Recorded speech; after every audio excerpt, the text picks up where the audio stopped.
Good evening, everybody. I hope you can hear me okay. First of all, welcome to this evening. We're here to celebrate Yom Haatzmaut, tinged, of course, with the sorrow of Yom HaZikaron. And of course, that's a very common Jewish way of doing things. We always have to think of everybody else, and we don't want to avoid that.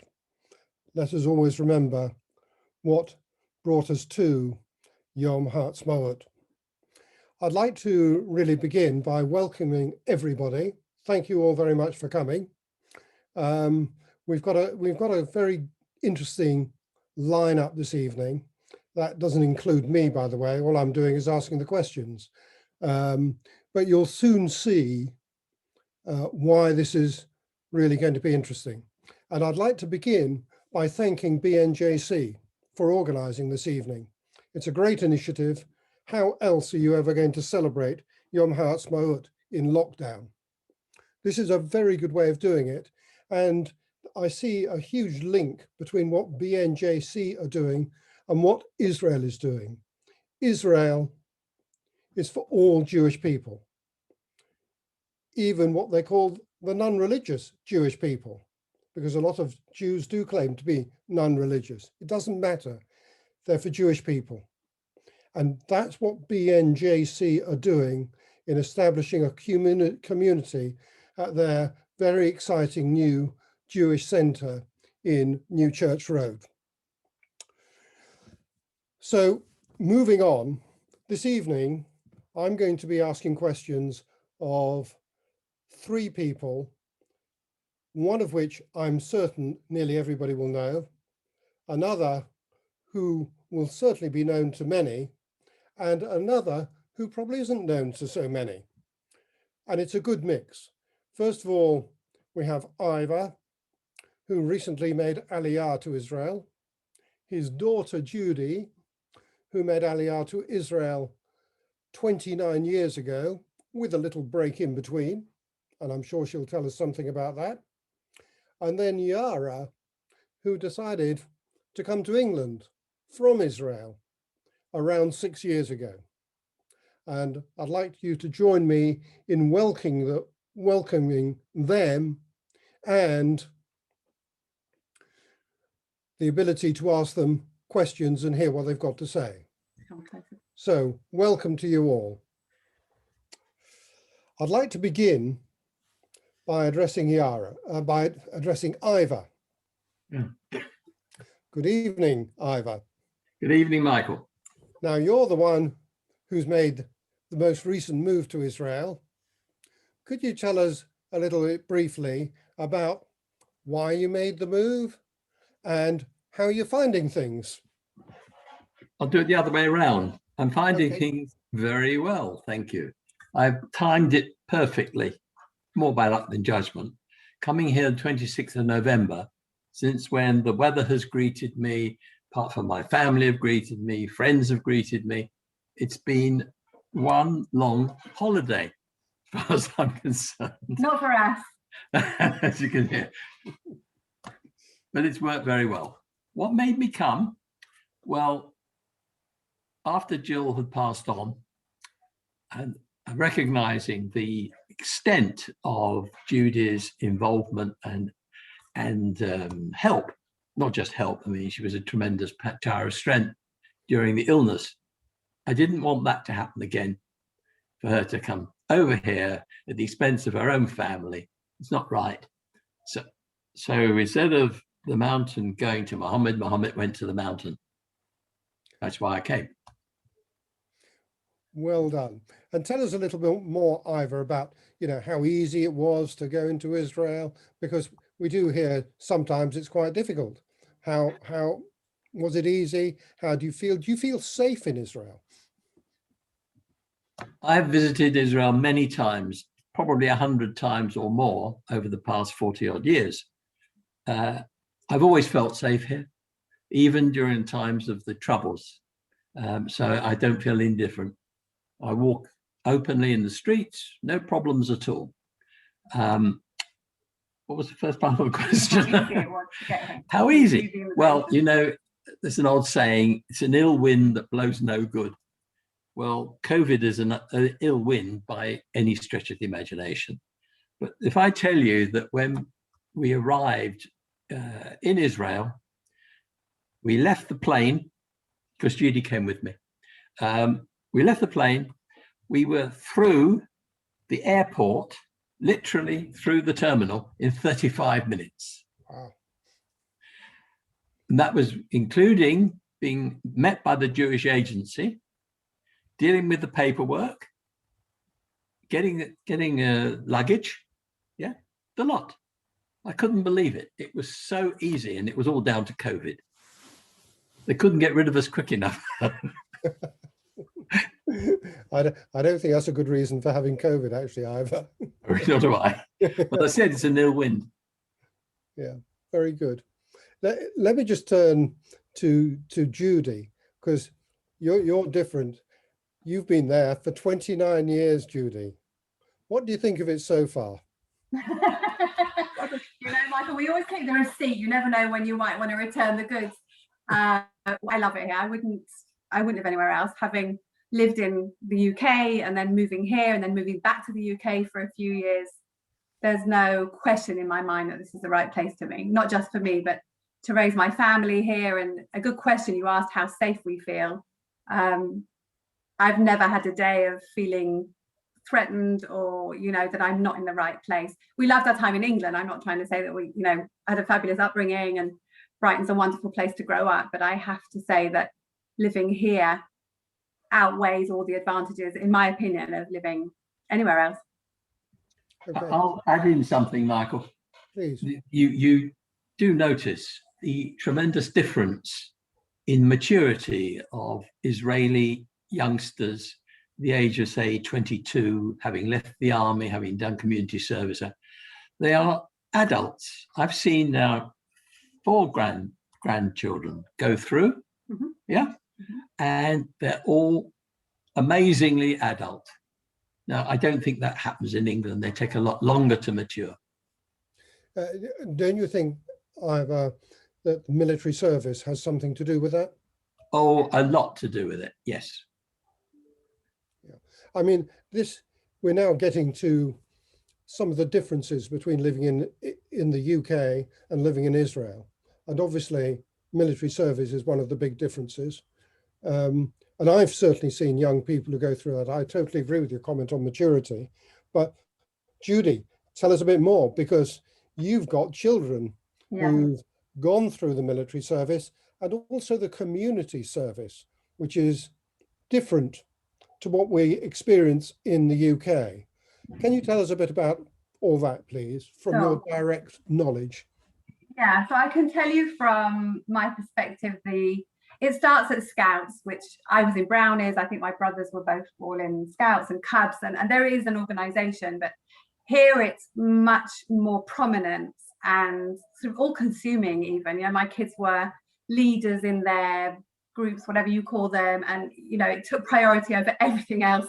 Certainly studying, but it's a way of life here. So you start with the Scouts and the community and giving back and working together, and you know, this spirit that, I mean, I was in Brownies, but I never felt that spirit of, again, it's not Judaism or it's community, it's being Israeli. It's not about being Jewish as such. And I think the difference maybe from when we came back and lived in Leeds for a few years was more of trying to associate with your religion and with Israel, you know, through the synagogue, through Scouts, through BBYO. And we don't have that here. It's part of what we are. The kids are Israelis and they're all together, you know, in it together. So yes, they do Scouts. A lot of them do community service, not all of them. It's not mandatory. My eldest did, my middle didn't. My third is now on community service in the States through the Jewish agency. But of course, Army is the one thing that, 99% do it. You know, certainly everyone who's friendly with my kids and the sort of normal school kids, Scouts, so that's the path. You go on to the Army. And then after that, normally you would travel in normal days. There'd be usually some time out before university. But for sure, I think it's, from my perspective, one of the most challenging things about living here is knowing that your kids are going to go in the army, having not been brought up with that. And it's one of the main maybe differences between myself and my husband, who was brought up here and is a born and bred Israeli. And so for him, it's natural, the fact that the kids are going in the army and I'm super stressed, he's super calm because that's the way it is. And he did it, and his brothers did it, and his nephews and nieces did it. And for me, it's very still new. Two of my kids are finished, but it's still very difficult for me to get my head around that. And definitely as part of the maturity process, they have different priorities. I think we talked about this last week. I think the priorities of our kids here totally different to the priority of the kids in England. And one of the reasons that we came back here, having lived in Leeds for 4 years, as much as it sounds ridiculous, was the social pressure. When my kids started coming home and saying, we need Ugg boots, or we need Lacoste t-shirts, or whatever it was that was more for me about the social stuff and less about life, we realized that we needed to come back here. Yeah, I think that's a very interesting, tremendously important comment, Judy. The other thing which I'd like to say is that as a Jewish person not living in Israel, when I hear about these children who go into the IDF, go into the army and take their military service, not only is it a question of them doing an awful lot of good, but I feel we owe them a great debt of gratitude, because they are, several of them actually are even putting their lives at risk during that period. You may not like to keep on mentioning that, but it's true. And we owe them that gratitude for helping to keep Israel safe. Absolutely. I think especially at this time of year, right? We just had Yom Haatzmaut. It's a terrible day here. It's terrible everywhere, but it touches everyone here. And that's the other thing that maybe as being outside of Israel, maybe people don't realize that everybody here knows somebody or who knows somebody. Everyone has firsthand experience. Unfortunately, even in my family, having just the girls have been in, we've suffered loss here. It's a terrible, terrible thing. And you're right. Without the army, who knows where we'd be? I don't want to even speculate. Who knows where we'd be? We wouldn't be here. I don't think you'd be there. Absolutely, I don't think we'd be having this conversation. Now, one of the things which I'm very happy about is, as a result of this conversation, I'm learning myself about Israel and different aspects of Israel and things, because we all have preconceptions about Israel, but we're learning more about what real life is in Israel. And I hope everybody else who's in the audience is enjoying hearing about this. Anyway, they can't argue because I've got the screen. But I'm sure we'll get comments afterwards. I'd like to turn for a second and go to Yaara. And again, welcome, Yaara. Very good to have. Thank you very much for coming to join our little session this evening, because we've been talking all about Israel.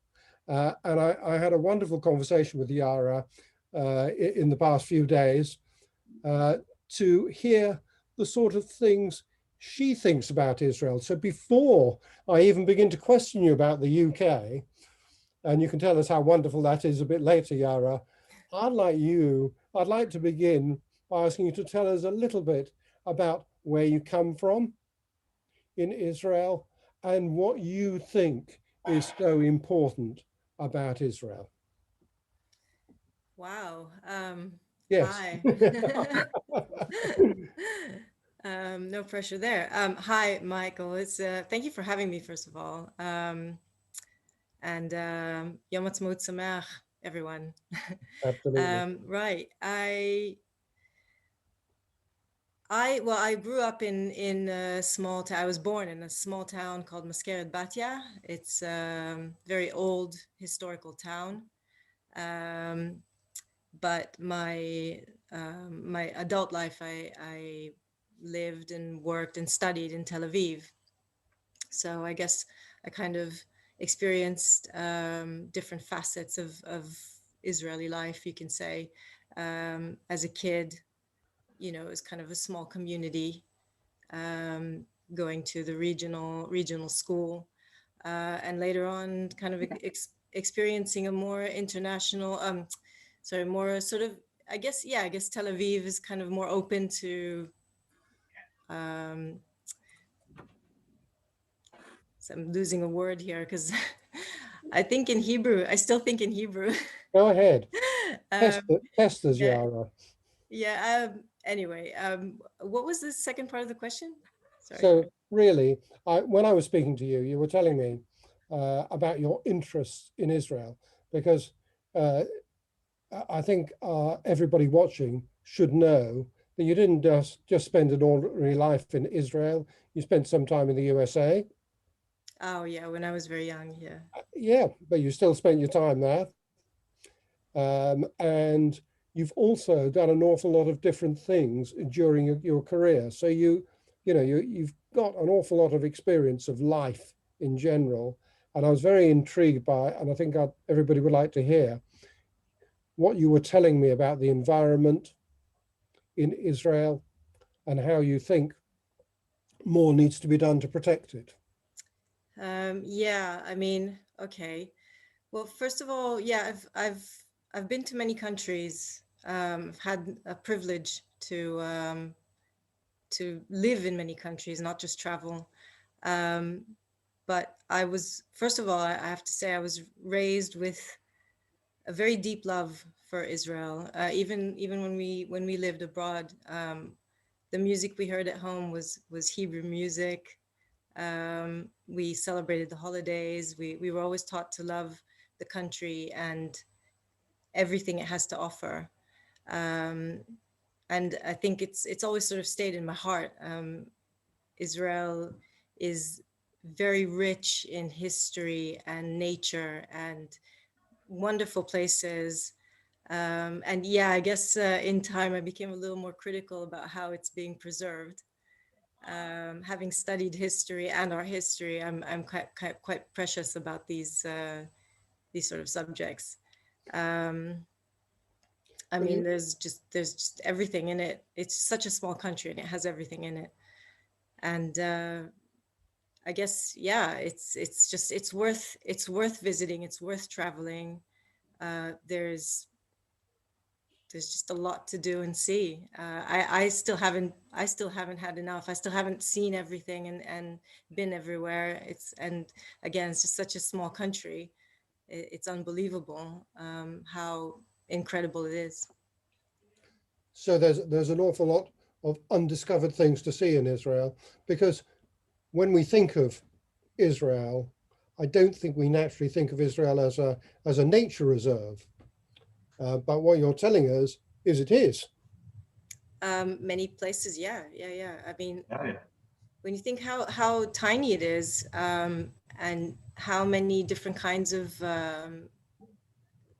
like in areas there are, from north to south, you've got mountains and forests, and even a tiny speck of a mountain that gets snow on it, and all the way south to deserts and these very, very almost like virgin biblical areas that you can explore and get lost in. Yeah, there's endless things to see and do, and obviously the best food in the world. Okay, so then you decided you were going to come to Right, Judy? Absolutely.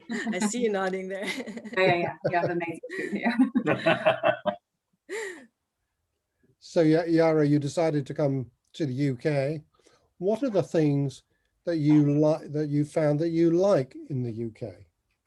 And Again, well, being well, who I said I was, loving history and arts, the UK is very rich with all of that. I'm still waiting to get a chance to travel the UK properly and see more.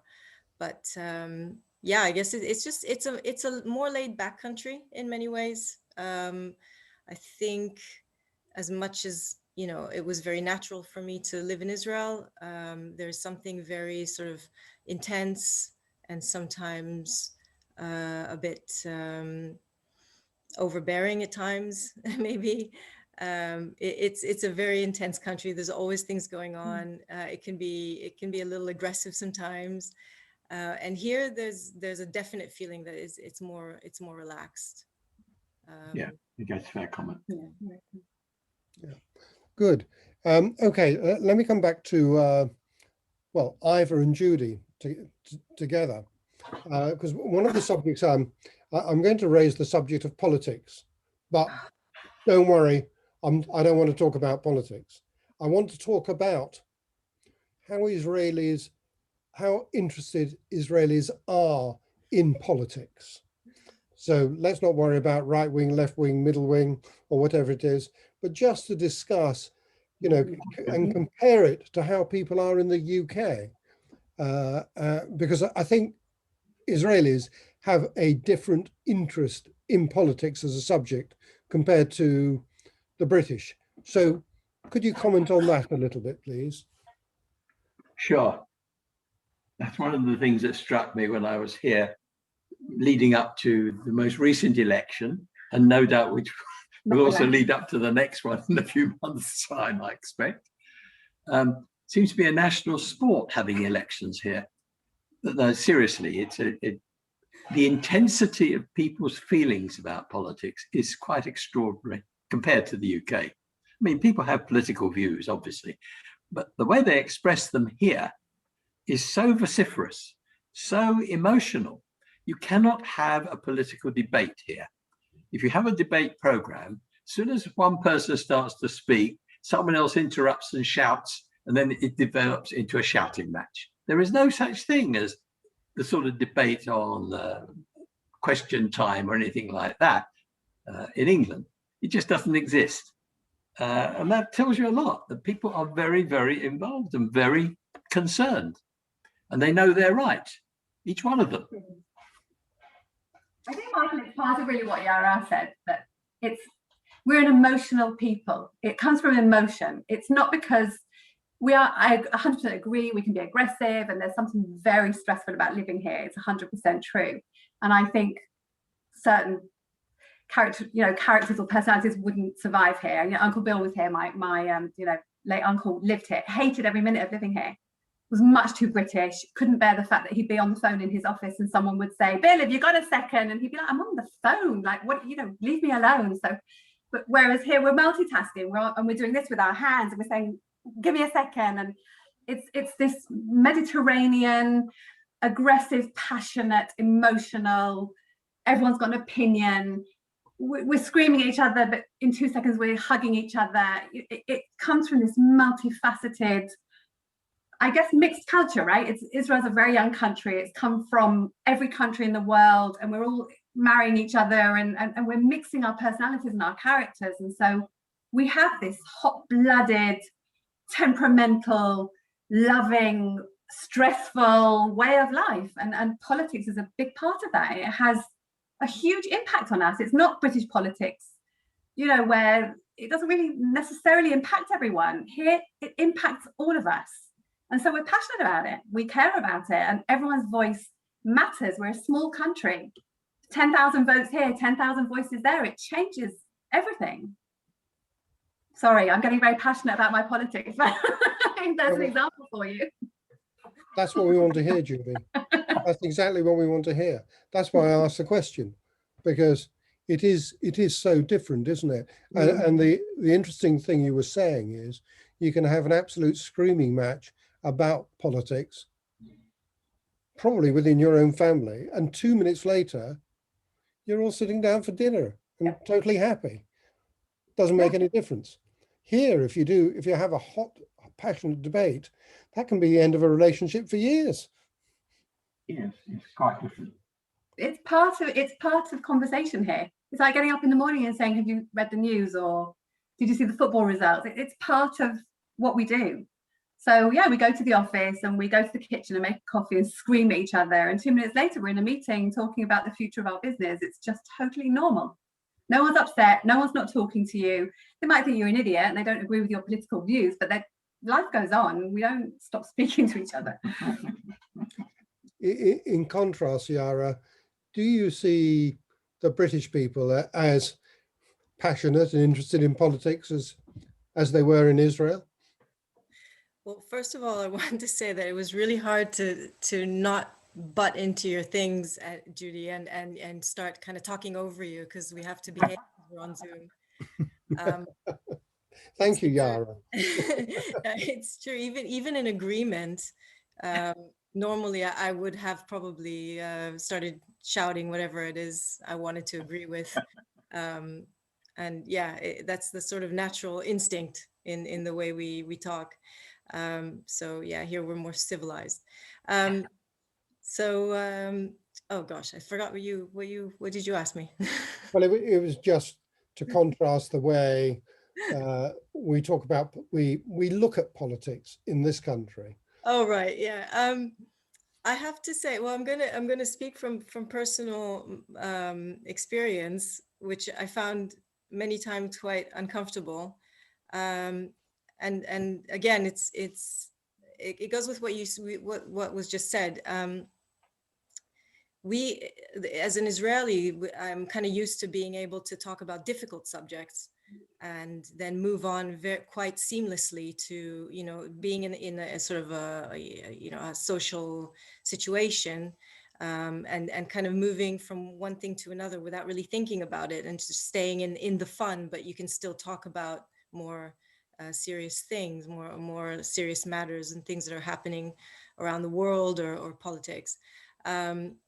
And here I find that many times I've led situations to become a little bit awkward, because then there's this kind of silence of like, okay, moving on to something happier, or it's like the Brits don't really know how to kind of move from, we kind of, it's like a ballet dance of just going from one thing to another and not really thinking about it and not worrying about if you're going to offend someone or offend the situation, because like right now we're in having a birthday, or right now we're in having a nice dinner, so we shouldn't be talking about certain subjects. We stay away from certain subjects, whereas like you just said, in Israel you can just say whatever and then move on.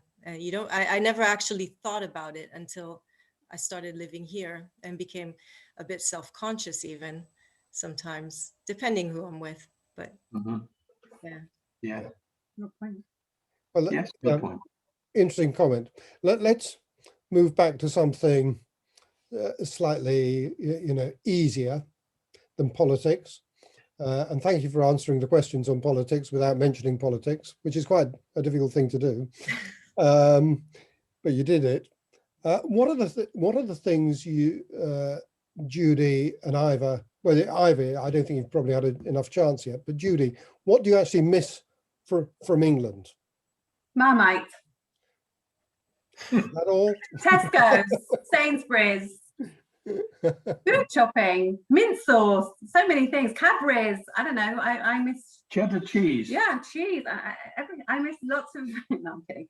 I do miss the shopping, but I think I don't know if I miss it or whether it's something that I appreciated when I lived there. But there has to be a happy medium between the cultures, and this kind of aggressive, go-getting, stressful way of life, where I'm sure we're all going to end up with stomach ulcers, and the laid back, driving slowly, waiting in queues. I think there's somewhere in the middle, and I don't know where we'll find it. Maybe, I don't know, Italy, or maybe somewhere in Europe has this middle ground, but I think it comes with maturity.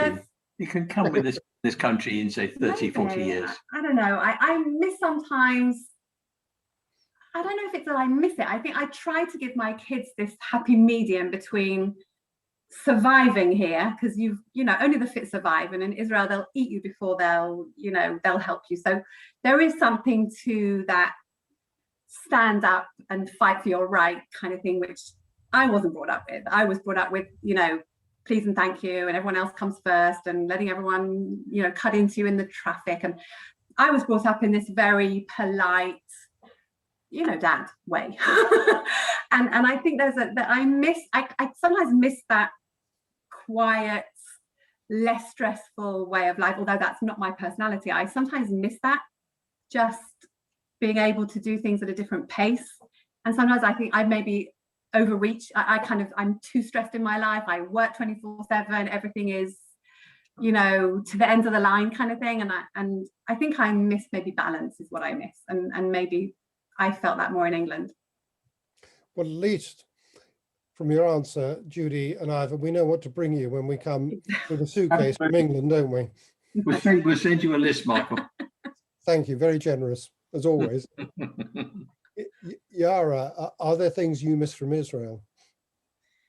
Yeah, many things. I mean, it's kind of easy to go for like different foods. I guess things that you're just used to having when you're, as you grow up and everything. So, I mean, yeah, because Israel is a foreign, sorry, a Mediterranean country. You get the best produce. We have, and obviously we have I say we, I still count myself as, part of it. I'm kind of 50-50. I'm still there. It's okay. Yeah. Yeah, I mean, I do miss the good food and everything. But and I also miss the, well, part of the climate. Like, I think, again, it's kind of like what you just said, Ivor and Judy. You said that there's kind of a happy medium. It's even with the climate. Here it gets a bit kind of cold and drudgy, and there it gets too hot. And sometimes, I joke with my parents. I say, well, I'm going to send you some sun if you, or so I send you some rain and you send me some sun. So I guess anywhere you'd be, you'd kind of miss the other things. So yeah. I should just mention actually that my brothers are on the call, so I should probably say I miss my brothers, but yeah, we ought to say that. Oh, you don't have to say that, but I think we assume that, Judy. Yeah. Incidentally, Michael, just to make you feel better, it's going to be 35 degrees here the day after tomorrow. Yeah. But Ivor, I think it is. I think you probably answered the question in many ways, both ways. It is all to do with a lot to do with maturity and also how you perceive the situation. Yes. Is the glass half full?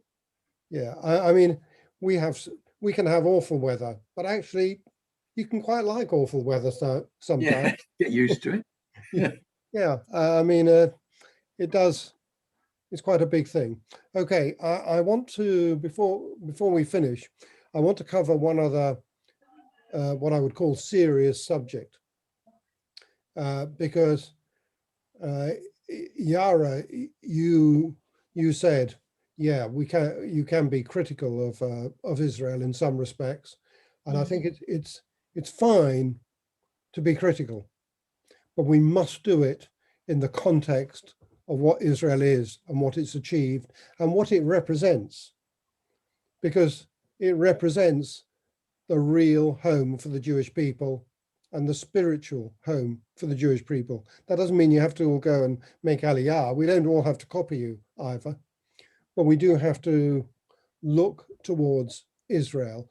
And there has been quite a bit of criticism recently, which actually I don't really understand, over the vaccine program.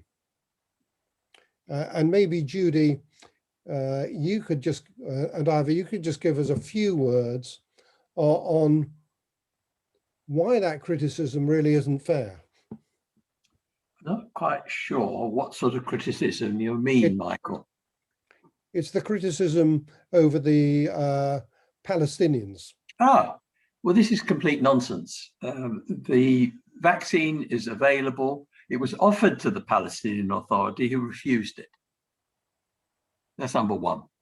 Number two, all citizens of Israel, remember 20% are not Jewish.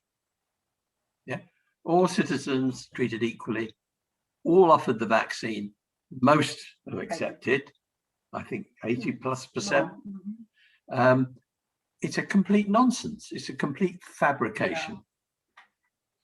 So, well, that has cleared the air on that far more simply than I could have imagined.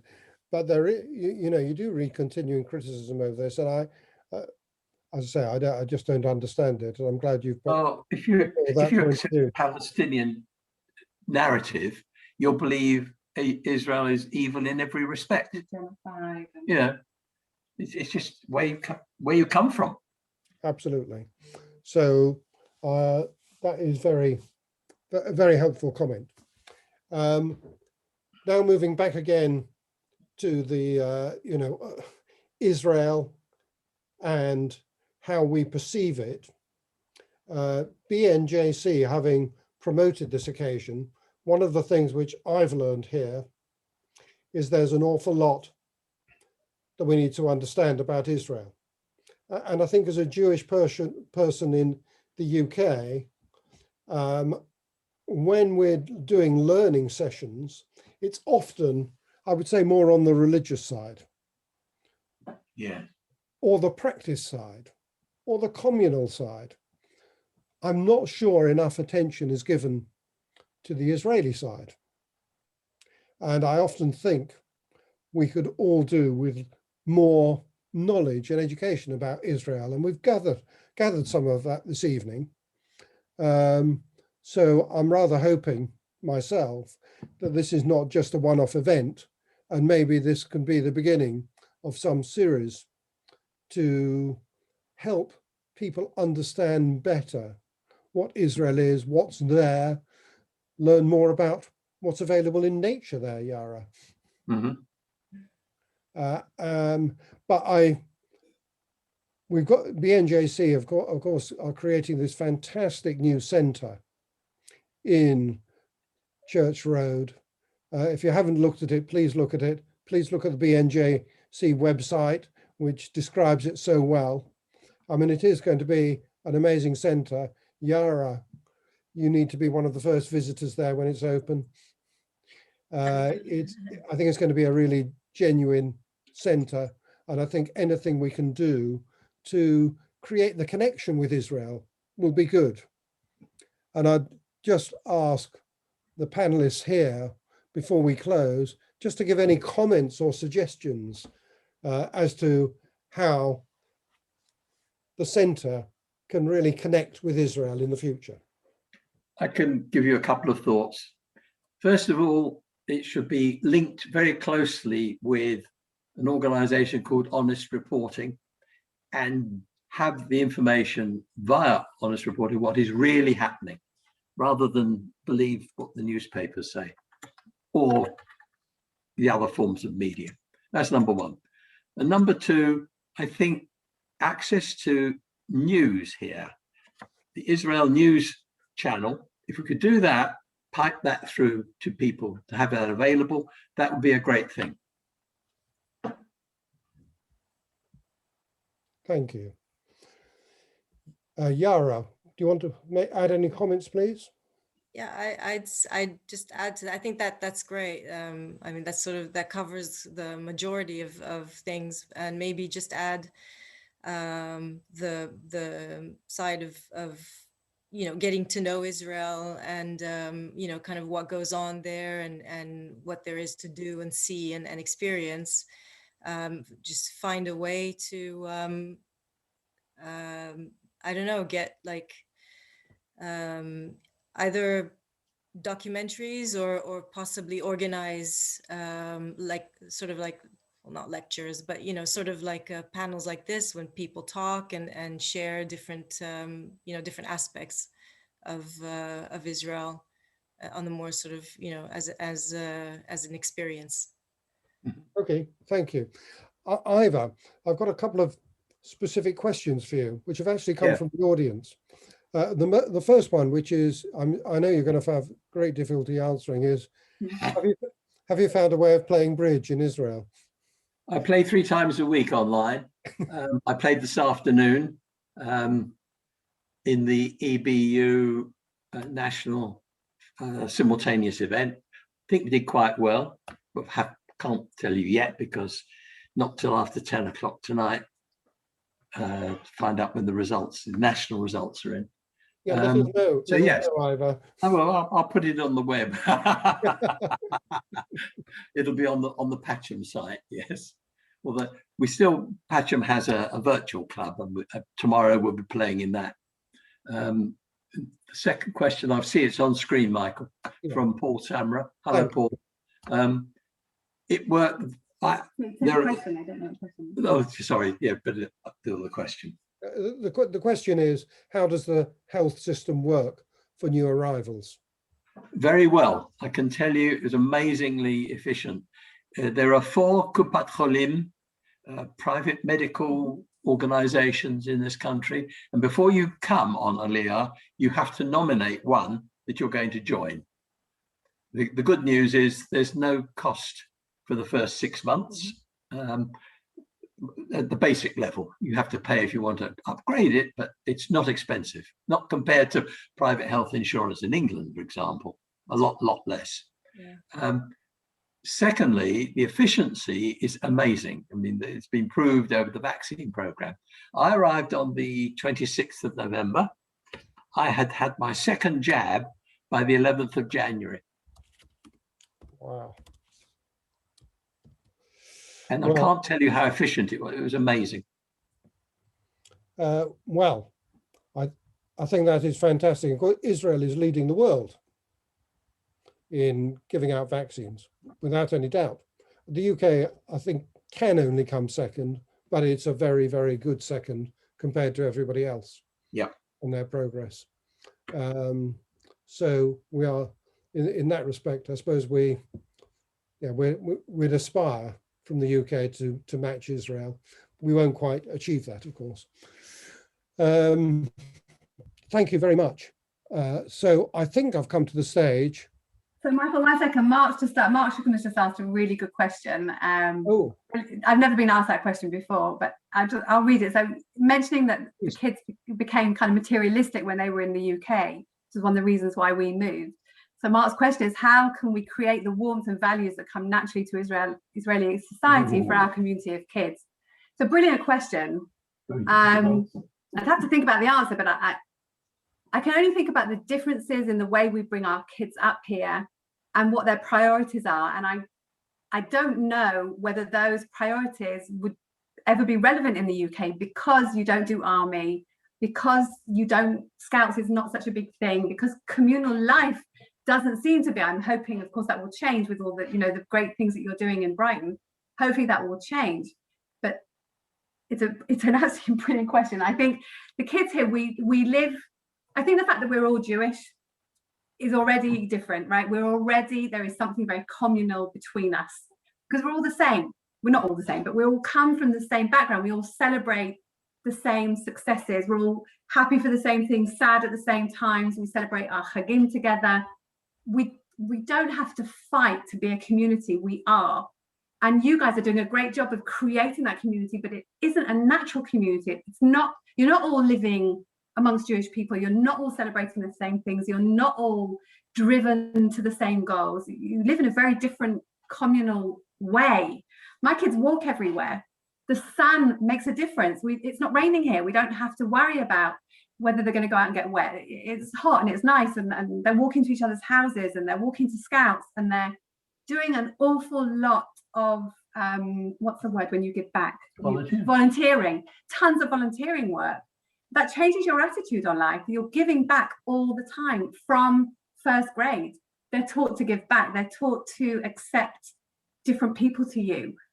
So I think it's a great question, but I think it's a huge question, Mark. And I think it would be interesting maybe to take that in a separate call, Michael. You were talking about doing a series. Maybe that's one of the things that we can discuss, how we can leverage what works well here, what works well in the UK, and create maybe something that will work for all of us. Yeah, I think if I could just add that point, volunteering, I think, is an answer, not the whole answer. The way that the Jewish community in Brighton and Hove rallied around the Representative Council's initiative to provide treats, if you like, for the essential workers during lockdown, I think it's a classic example of how the community can work together to create a good scenario. And yeah, food for the homeless, all that sort of thing. That's an area which I think could be developed. Yeah, I agree with those. And Mark, thanks so much for that question. It's clearly, as Judy says, a wonderful question, and one which is worthy of much more debate.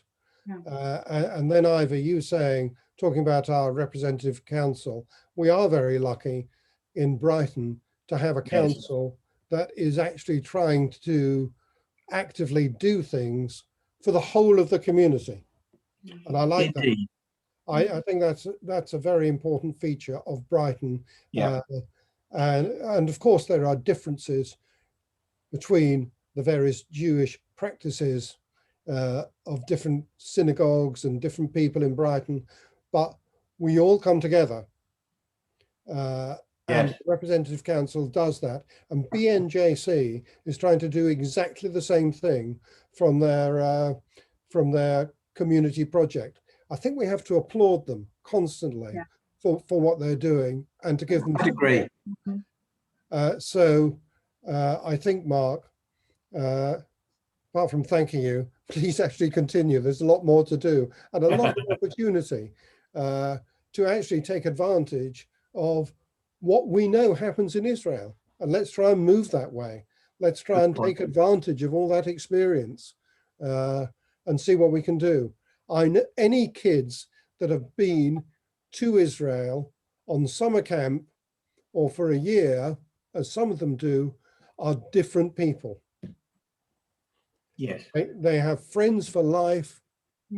They have a much better understanding of what it means to be Jewish and of what Israel represents, not just what it is, but what it represents.